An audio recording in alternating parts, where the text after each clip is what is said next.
The truth about low moments, we don't talk enough about what it really feels like to be low. Not just sad, but disconnected. From others, from ourselves. From hope. Big wins don't come after months of overwhile. You wake up with a weight in your chest and can't explain it. You scroll through your phone and nothing makes you feel anything. You show up for work, for family. Big wins don't come from massive effort once in a while, but it feels like you're watching yourself from far away. And the worst part, you don't think you're the only one feeling this, but you're not. Big wins don't come from massive effort once in a while. The truth is, feeling low is part of being deeply human. It doesn't mean you're broken. It means you're alive. And if you're in that space right now, that fragile, big wins don't come from massive effort once in a while. Quiet space where even hope feels heavy. This is for you, not to fix you, not to tell you to get over it, but to walk beside you, because no one heals through pressure. They heal through understanding. Big wins come from massive effort once in a while. Let's walk through 5 truths that will help you seen, steady, and whole, even the lowest moments. Your feelings are messengers. Big wins don't come from massive effort once in a while. Not mistakes either. There's a moment that sneaks up on us. The one where we feel something heavy and our first instinct is to shove it down, bury it, or label it as wrong. Big winsies don't come from massive effort once in a while. Maybe it's sadness that rolls in without warning. Maybe it's anger that catches us off guard. Maybe it's the kind of deep H that doesn't have a name. It just shows up in your chest and sits there. Big wins come from massive effort once in a while. Uninvited, unexplained. And when that happens, we often say, what's wrong with me? We start treating the feeling like an enemy, like an inconvenience, like a sign of failure. Big wins don't come from massive effort once in a while, because we were raised in a world that taught us that certain emotions are bad, weak, unwelcome. But what if those feelings aren't problems to be solved, but messages to be understood? Big wins don't come from massive effort once in a while, that low mood you can't shake. Maybe it's your body trying to tell you're burnt out, not broken, that irritation you keep pushing down. Maybe it's your boundary being crossed again and again. Big wins come from massive effort once in a while, that anxiety sitting in your stomach every Sunday night. It could be a signal that something in your life is misaligned, not that you're incapable. Feelings are not the problem, ignoring them is. Big wins don't come from massive effort once in a while. We've spent so much of our lives trying to be fine, holding it together, smiling when we want to scream, showing up when we want to shut down. And for a while, big wins don't come from massive effort once in a while. We wear that mask so well that we forget we're even wearing one until we can't anymore. There's a reason why so many people feel hollow even when life looks good on paper. Big wins don't come from massive effort once in a while. It's because they've gotten really good at surviving and really bad at listening to their inner world, listening to their gut, listening to the emotions that keep waving red flags. Big wins don't come from massive effort once in a while, begging to be seen. The truth is, our feelings aren't flaws, they're feedback. They're the language of the soul, the nervous system, the deepest parts of us saying, big wins don't come from massive effort once in a while. Hey, something needs your attention. But that requires slowing down. And slowing down feels like failure in a culture that worships productivity. Big wins don't come from massive effort once in a while. There's a woman I know who used to cry in the car on her lunch breaks. She'd wipe her face, and reapply her makeup, and go right back into meetings like nothing happened. Big wins don't come from massive effort once in a while. When I asked her what the tears were about, she said, I don't even know anymore. I'm just tired, but I can't afford to fall apart. We've all been there, thinking if we just stay busy enough. Big wins don't come from massive effort once in a while. We can outrun what we're feeling, but emotions don't work like that. They don't disappear. They store themselves in the body, in the muscles, in the chest, in the mind. Big wins don't come from massive effort once in a while, and they keep resurfacing until we finally pause and listen. Listening is not weakness, it's wisdom, it's bravery, it's choosing to meet yourself with curiosity instead of shame. Big wins don't come from massive effort once in a while. Sometimes that curiosity looks like asking, what is this feeling trying to teach me? And other times it's just sitting with it, naming it, allowing it, holding it without trying to fix it. Big wins don't come from massive effort once in a while, because not every feeling is a crisis. Some are just companions. Imagine if we grew up in a world that honored emotions instead of fearing them, where young boys weren't told to man up when they cried. Big wins don't come from massive effort once in a while, where girls weren't told they were too sensitive for expressing hurt, where adults weren't praised for being emotionally numb but were admired for being emotionally honest. Big wins don't come from massive effort once in a while. That kind of world would raise people who trust themselves, who know how to regulate instead of repress, or massive people once in a while who understand emotional expression is not about losing control. It's about creating space to reconnect. Once in a while, the deeper truth is that some of the most powerful transformations in our lives begin with a single emotion. Grief has taught people to live more fully. Anger has led to movements for justice. Big wins done from massive effort once in a while. Loneliness has helped people redefine connection. Even shame, when acknowledged, can become a path to growth and authenticity. But we can't walk those paths if we keep labeling our emotions as bad, dramatic. Big wins don't come from massive effort once in a while or irrational. So many of us feel the need to justify our feelings. We say things like, I shouldn't be upset. Other people have it worse. Or, This isn't a big deal. Big wins don't come from massive effort in a while. I'm just being emotional. Minimizing your pain doesn't make it smaller. It just makes it quieter, and quiet pain is dangerous because it festers. It hides behind smiles. Big just needs big wins done from massive effort once in a while. It sneaks into your relationships. It hardens your heart when all it needed was space to be seen. You're allowed to feel things deeply. You're allowed to cry over things other people don't understand. Big wins need come from massive effort once in a while. You're allowed to sit with your feelings without rushing to explain or fix them. There's power in being honest about where you are. There's healing in saying, I feel low. Big wins done from massive effort once in a while. And I don't know why, but I'm listening. There's courage in not needing to perform wellness, but instead practicing wholeness. And wholeness includes the messy parts. Big wins don't come from massive effort once in a while. Your emotions are not obstacles to success or peace. They're the road to it. The more we try to shortcut the emotional journey, the more lost we become. But we begin to lean in, to get quiet. Big wins done from massive effort once in a while, to check in, to give our feelings a name. We stop. You are not alone, even when it feels like it. There are quiet moments no one talks about. The kind where you're sitting in a crowded room and yet you feel invisible. You're laughing on the outside, responding to messages, nodding when someone speaks, and still, on the inside there's an ache, a silence, a whisper that says, you don't really belong anywhere. That's loneliness, and not the version we've seen in movies, but the real, gritty kind. The kind that doesn't need physical distance to exist. The kind that sneaks into hearts even when we're surrounded by people. It's not always about being alone. It's about feeling alone, unseen, unheard, unheld. And that feeling can be devastating, because humans weren't made to go through life in isolation. We were wired for connection, for understanding, for spaces where we can be fully ourselves without performance. But what happens when those spaces feel out of reach? When the world applauds your strength but overlooks your pain? Sometimes loneliness sounds like, I don't want to burden anyone. Sometimes it's masked behind, I'm just tired. Sometimes it's hidden in perfect Instagram stories and fully booked calendars. Because it's easier to pretend than to admit the truth. I feel disconnected. I feel like no one sees the real me. But here's what's beautiful and heartbreaking about loneliness. Almost everyone feels it at some point, even the ones who seem like they have it all figured out, even the ones who are loved deeply, even the ones who inspire others. And yet when we feel lonely, we believe we're the exception. We believe we're the only ones sitting in that silent corner of the soul. You're not. You are not the only one who cries in the shower because it's the only place no one can hear. You're not the only one who smiles while breaking on the inside because you don't know how to explain what you're feeling. You're not the only one who longs for connection but doesn't know where to begin. There's a whole world of people walking through the same invisible fog. And the saddest part is, so many of us are silently waiting for someone else to reach out first. But the bravest thing you can do in the midst of that ache is to whisper the truth. I feel alone. I need connection. I want to be seen. Not because you're weak, but because you're honest. And honesty in a world that thrives on polished perfection is a quiet kind of rebellion. It's okay if your loneliness doesn't make sense. Sometimes you can't trace it back to one event or one moment. Sometimes it's the accumulation of 100 little times you silenced yourself, 100 moments when you said, I'm fine, instead of, I need someone. But here's the thing, you don't have to do life alone. You were never meant to.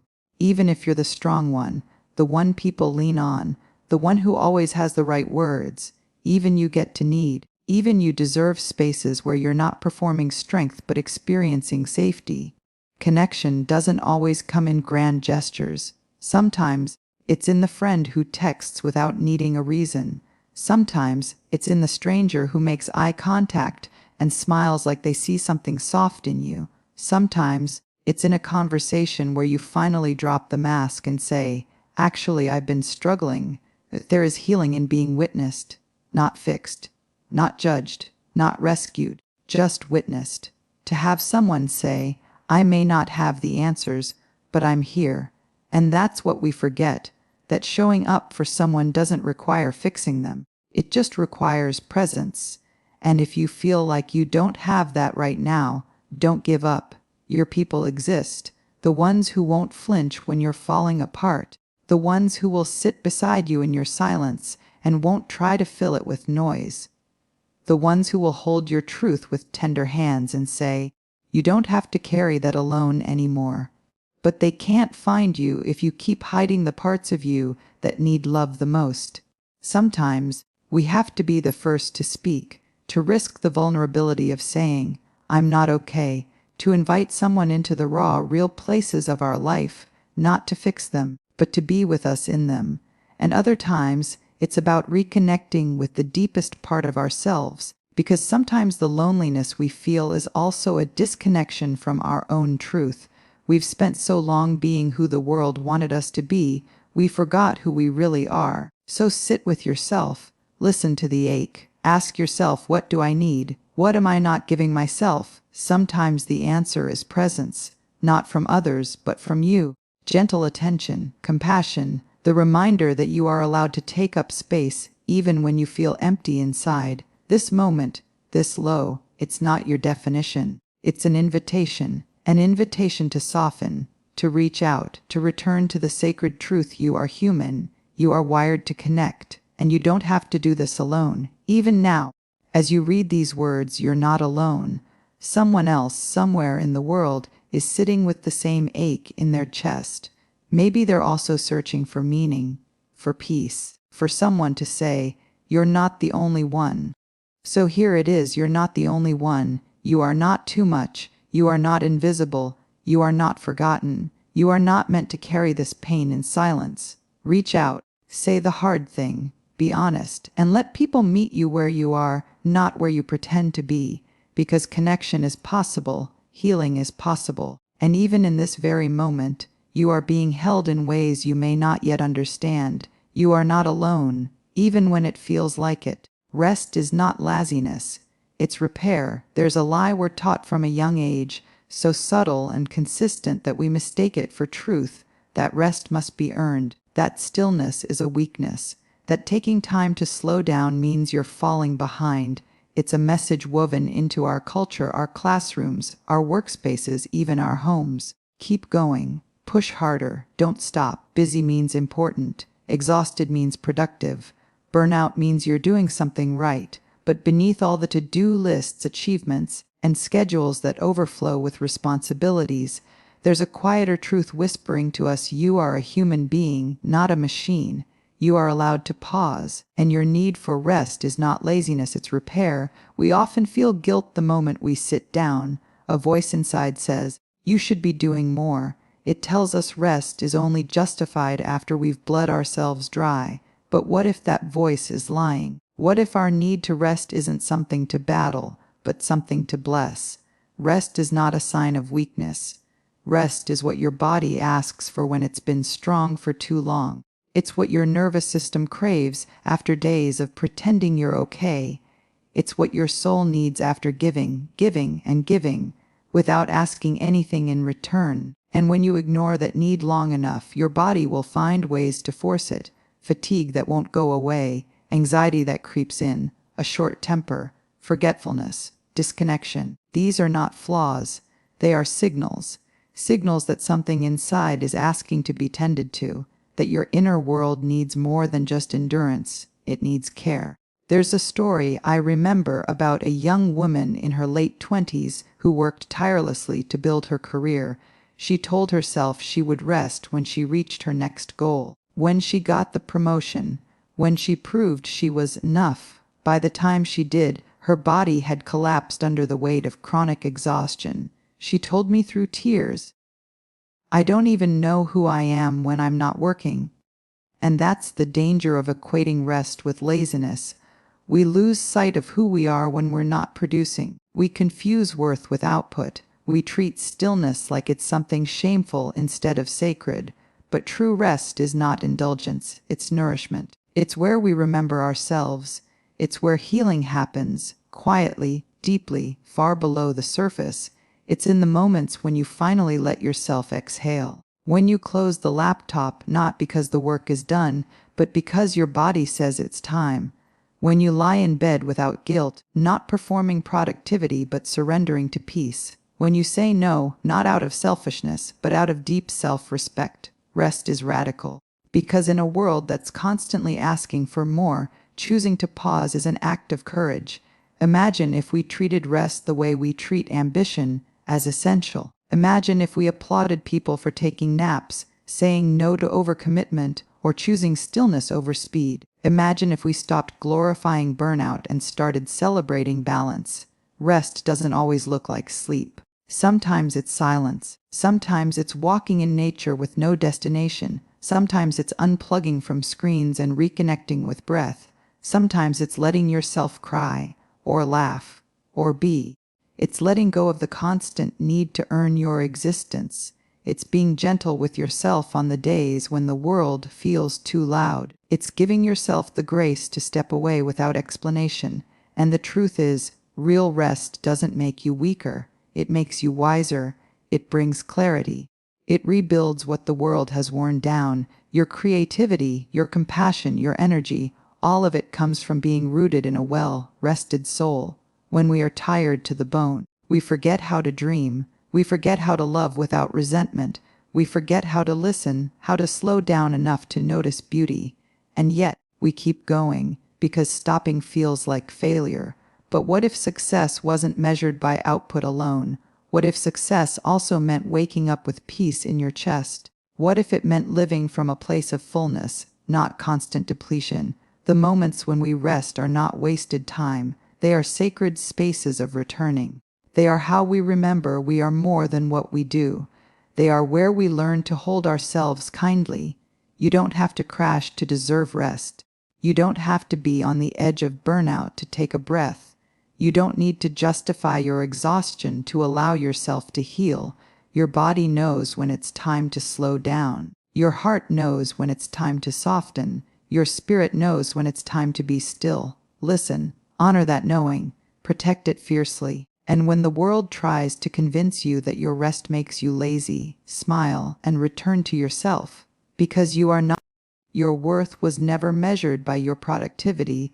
There's a quiet pressure so many of us carry, one that whispers from the edges of our lives, often without being named. It tells us that in order to matter we must produce, that our value is tied to how useful we are, how many tasks we complete, how much we give without asking for rest. You wake up and check your phone before your feet even touch the floor. Emails, deadlines, expectations, a checklist already waiting for you before the sun fully rises. And without meaning to, you begin measuring the success of your day by how much you get done, by how exhausted you feel at night, by whether or not you earned the right to rest. Somewhere along the way, we began confusing doing with being. We learned to wear our business like a badge of honor. We applauded exhaustion.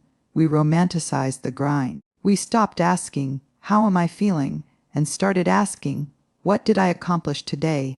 But this belief, that our worth depends on our productivity, is a quiet thief. It steals our softness. It steals our presence. It steals the parts of us that are not efficient but deeply human. You are not a task to be managed. You are not a machine. You are not a spreadsheet of outcomes. You are a soul, a story, a layered, breathing, becoming human being, and you do not need to earn your place in the world through performance. The idea that productivity equals value is one many of us inherited, not by choice, but by culture. We watched the adults in our lives glorify overworking. We were praised for being hardworking, responsible, driven. We were told to stay busy, keep going, hustle more. So we learned to link our sense of self to how much we could carry.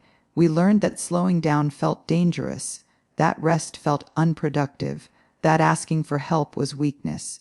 We forgot how to simply be without having to prove anything. But your worth was never supposed to be earned in checklists. It was never in the clean kitchen, or the inbox zero, or the neatly folded laundry. It was never in your grades, your salary, your title, your calendar. It was always in your existence, in your capacity to love, in your ability to feel deeply, in the way your presence makes someone else feel safe or seen or soft, in the quiet moments when you hold space for someone. Even when your own heart is tired, you are not what you do. You are not the praise you receive. You are not the productivity of your days. You are more. you always were. I remember a story of a man who worked himself into illness trying to prove he mattered.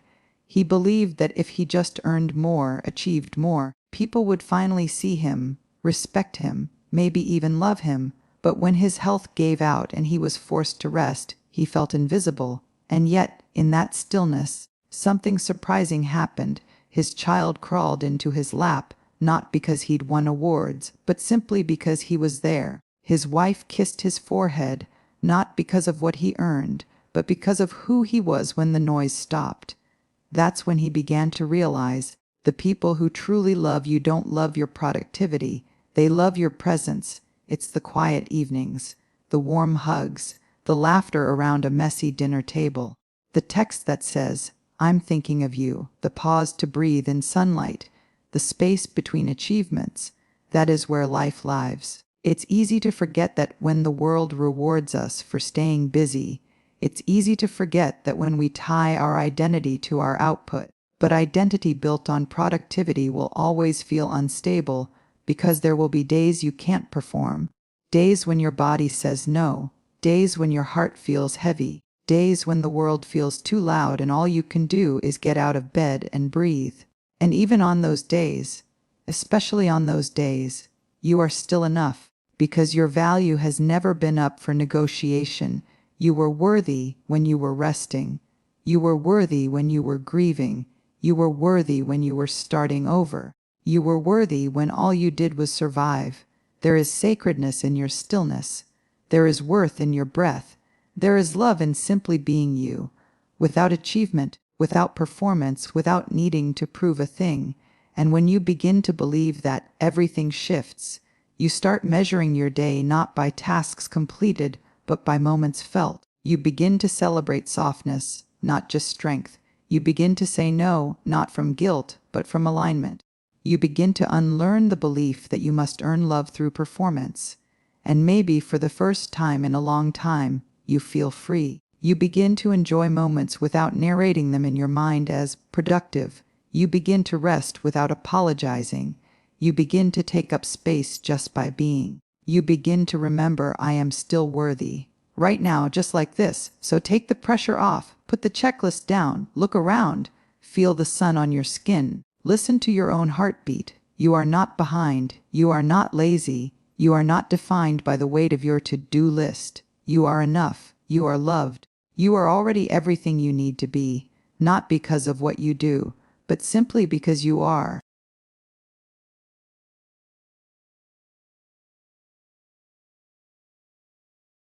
This is not your ending, it's a chapter. There are moments that feel like the end, the loss, the silence after a goodbye, the morning you wake up and nothing feels the same, the moment you realize the thing you prayed for is no longer yours, the place in life where your plans unraveled and your heart is left holding the empty pieces. It's the kind of moment that doesn't always come with loud grief. Sometimes it arrives quietly without warning, and yet it lands in your chest like a weight. It changes you. You sit in the stillness and wonder, is this it? Is this the part where my story ends? We all carry versions of that question. We all have chapters we never saw coming. And it's so easy to believe, in the thick of the pain, that what you're experiencing now is the final page, that this disappointment, this heartbreak, this failure, will define you forever. But the truth is softer than that, kinder, more expansive. This moment, as hard and confusing and devastating as it may feel, is not your ending. It is simply a chapter. A chapter doesn't erase what came before. It doesn't dictate the rest of the story. It is only a piece, a single stretch of pages that carry the tension, the unfolding, the quiet in between that prepares you for what's next. Chapters are meant to challenge us. They are not always beautiful. Sometimes they are brutal, but they are never final. Think about all the times before now that you thought you wouldn't make it through, the heartbreak you didn't think you'd heal from, the version of you that once couldn't imagine joy without them, the day you failed so deeply you thought you'd never be trusted again. But you're still here, still breathing, still growing. And that proves something your pain tried to make you forget, that you are still becoming, that you are not stuck, that you are still the author of your story. Even when the pages feel heavy, in the thick of a hard season, it's easy to zoom in, to see only the sadness, the loss, the waiting. But step back, zoom out. This is not the story, it's a scene, and you are so much more than this moment. There's no shame in falling apart for a while. There's no weakness in crying over what didn't last. There's no failure in being confused, stuck, tired, or lost. These aren't signs that your life is ending. They are invitations to turn the page. Because endings and beginnings often wear the same disguise. A breakup may look like heartbreak, but it might also be a release. The job you didn't get may sting, but it might also be a redirection to something that honors your soul more deeply. The version of you that no longer fits, that isn't a loss. It's a letting go. You're not here to shrink yourself into stories that no longer fit. You're here to rise, to evolve, to soften, to shift. And yes, sometimes that means the chapter you're in must fall apart before something truer can take root. Real life doesn't move in clean lines. Healing doesn't come with timelines. Growth doesn't look like victory every day. Sometimes it looks like taking 3 deep breaths before getting out of bed. Sometimes it looks like answering, "I don't know," when someone asks what's next. Sometimes it looks like resting, not because you're lazy, but because your soul is tired from carrying too much. And in those quiet, unglamorous moments, you are doing sacred work. You are tending to the roots beneath your life. You are repairing what the world tried to rush. You are becoming, slowly and beautifully, someone new. So if it feels like something is ending, let it. Let what's done be done. Let what was never meant to stay finally go. Let what no longer serves you fall away, gently or loudly, even if you don't have a plan for what comes next. Because sometimes the bravest thing you can do is to stop pretending a chapter still fits. And sometimes the most healing thing you can do is to say, "I don't know what's ahead, but I know this isn't it." And that knowing, that sacred, intuitive knowing, will carry you into your next season. There's a part of you waiting to be discovered, a softer voice inside you that isn't frantic or afraid. She knows, she's patient. She's been waiting for you to listen. She's the part of you that doesn't need applause, that isn't looking for permission, that understands you can write a new story, not because the past was meaningless, but because it served its purpose. You have learned, you have loved, you have lost, you have grieved, and still you are not done. The next chapter may begin with a whisper, a small "what if?" It may come in the form of a new habit, a new person, a new truth. It may ask more questions than it answers, but it will feel lighter. It will feel like coming home to yourself again. It will feel like possibility. Let this remind you you are not too late. You are not behind. You are not forgotten by the universe. You are simply in the part of the story where it's still unfolding. You don't need to have everything figured out today. You don't need to rush the transformation. You only need to trust that something is still becoming inside of you. You are not in your final chapter. This isn't your conclusion. This isn't your forever. This is just one turning